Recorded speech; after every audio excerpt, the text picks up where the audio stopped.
नमस्कार, आप देख रहे हैं एमएमसी न्यूज इंडिया और मैं हूं आपके साथ सैयद मेराज। हिंदू मुस्लिम विवाद कितना धार्मिक कितना राजनीतिक के एपिसोड 15 में आप सभी का स्वागत है। मुगल शासक जलालुद्दीन अकबर का जन्म भारत के सिंध प्रांत के अमरकोट के राजपूताना इलाके में 1542 में हुआ था। अर्थात वह जन्म से भारतीय था। चूंकि उसकी परवरिश भारत में हुई थी, इसलिए उसने विभिन्न धर्मों के लोगों को एक साथ रहते सहते देखा था। भारत के मिले जुले कल्चर अकबर पर इतना प्रभाव पड़ा कि उसने सत्ता प्राप्त होने के बाद सभी धर्मों को एक प्लेटफॉर्म पर लाने की कोशिश शुरू कर दी। अकबर ने भारत के भविष्य को सबके साथ मिलजुल कर रहने से जोड़ा और सुलह कुल सबके साथ शांति और सद्भाव का विचार देशवासियों के सामने पेश किया।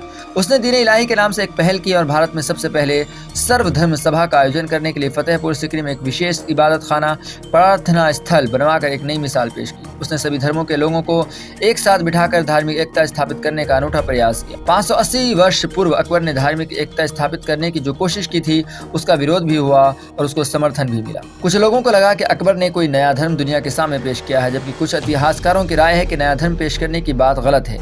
दीन इलाही की विकिपीडिया में इस तरह व्याख्या की गई है कि दीन इलाही के एक नया धर्म होने का सिद्धांत गलत धारणा है, जो कि बाद में ब्रिटिश इतिहासकारों द्वारा अबुल फजल के कार्यों के गलत अनुवाद के कारण पैदा हुआ था। हालांकि यह भी स्वीकार किया जाता है कि सुलह कुल की नीति, जिसमें दीन इलाही का सार था, अकबर ने केवल धार्मिक उद्देश्यों के लिए नहीं बल्कि सामान्य शाही प्रशासनिक नीति का एक भाग के रूप में अपनाया और अपनी धार्मिक सहानुभूति की नीति का आधार बनाया। 1605 में अकबर की मौत के समय उसकी मुस्लिम जनता में असंतोष का कोई संकेत नहीं था। शेख अब्दुल हक मुहिद्दिस देहलवी जैसे एक धर्मशास्त्री की धारणा भी यही थी कि निकट संबंध बने रहें।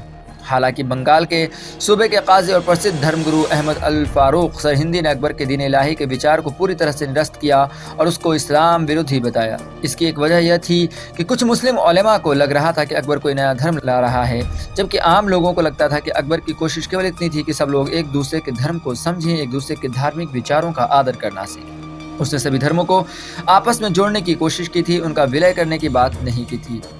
सच कुछ भी हो, अकबर का यह प्रयास फतेहपुर सीकरी के भव्य भवनों से आगे नहीं बढ़ सका, लेकिन कम से कम इतना तो हुआ कि भारतवासियों को पहली बार सेकुलरिज्म के नजरिए से परिचित होने का मौका मिला। अकबर की विशेषता यह थी कि सूफी संतों का बहुत एहतराम करता था। उसने कई बार अजमेर में ख्वाजा अजमेरी के मज़ार पर हाजिरी दी और फतेहपुर सीकरी में शेख सलीम चिश्ती के मज़ार के इर्द गिर्द ही पंचमहल नाम का भवन बनवाया। अकबर को शेख सलीम चिश्ती के आशीर्वाद से पुत्र की प्राप्ति हुई थी, इसीलिए अकबर ने अपने पहले बेटे का नाम सलीम रखा। अकबर के बाद उसका यही पुत्र नूरुद्दीन मोहम्मद सलीम जहांगीर के उपनाम से गद्दी पर बैठा।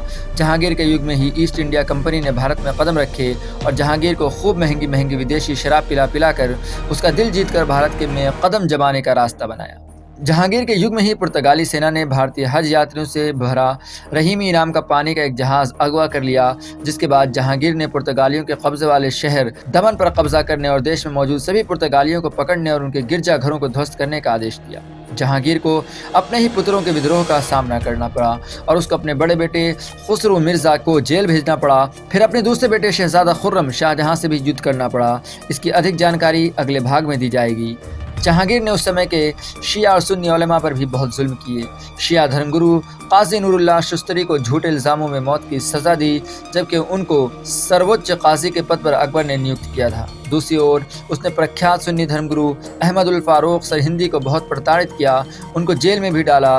वैसे जहांगीर को धर्म से कम और शराब कबाब और शबाब में दिलचस्पी ज़्यादा थी। उसने ही अंग्रेज़ों को भारत में पहले फैक्ट्री लगाने की अनुमति देकर मुगल शासन के विनाश की कहानी का पहला अध्याय लिखा।